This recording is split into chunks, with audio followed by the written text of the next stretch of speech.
महाराष्ट्र के कई इलाकों में मराठा आरक्षण की मांग को लेकर पिछले कई दिनों से प्रदर्शन किया जा रहा है। कई जगह पर ये प्रदर्शन हिंसक रूप ले चुका है। खास तौर से ये हिंसक प्रदर्शन मराठवाड़ा के इलाके में फैल चुका है। इसका नतीजा ये हुआ कि कई जगह से आगजनी, तोड़फोड़ और पथराव की खबरें आई हैं। इसको लेकर अब राज्य सरकार ने सर्वदलीय बैठक बुलाई है।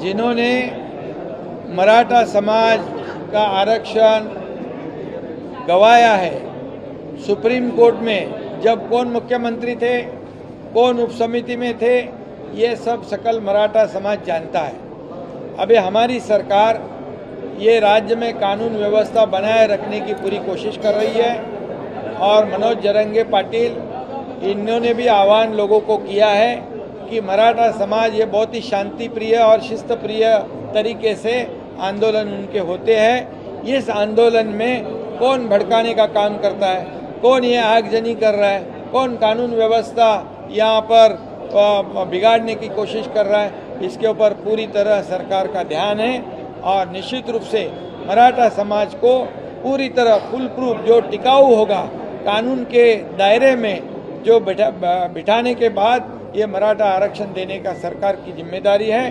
अन्य समाज को किसी को भी बाधा नहीं पहुंचाते हुए ये मराठा समाज को आरक्षण देने का काम सरकार करेगा।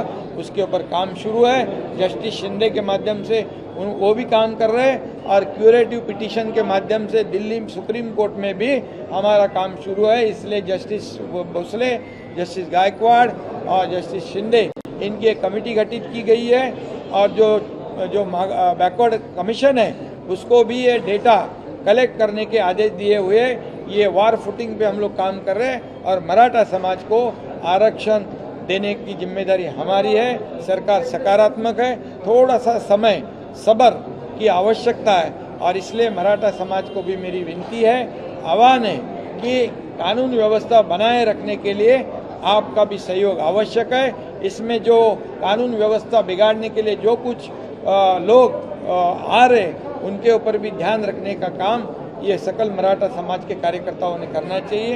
इतनी ये मेरी सबसे विनती है।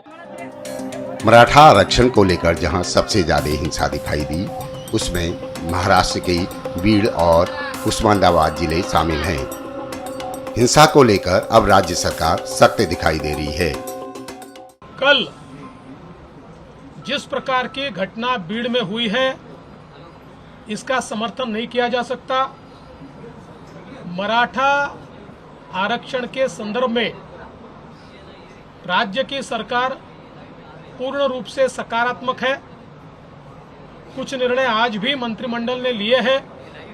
लॉन्ग टर्म में इस प्रश्न को छुड़ाने के लिए सुप्रीम कोर्ट की क्यूरेटिव पिटीशन भी अभी मेंशन की गई है और सुप्रीम कोर्ट उसको सुनने वाला है। ऐसे समय कुछ लोग जानबूझकर हिंसा फैलाने का जो प्रयास कर रहे हैं, ऐसी हिंसा को बर्दाश्त नहीं किया जाएगा। उनके ऊपर कार्रवाई होगी। कई लोगों को आइडेंटिफाई किया गया है। सारे सीसीटीवी फुटेजेस हमको मिले हैं। इनमें जो लोग दिखाई पड़ रहे हैं उन्होंने सीधे सीधे लोगों को जिंदा जलाने का प्रयास किया है। ऐसे समय उनके ऊपर 307 की धारा के तहत व्यक्तियों को जान से मारने की कोशिश करना, इस प्रकार की कार्रवाई की जाएगी। जो शांति के साथ आंदोलन कर रहे हैं उनको आंदोलन करने दिया जाएगा। साफ है कि मराठा आरक्षण एक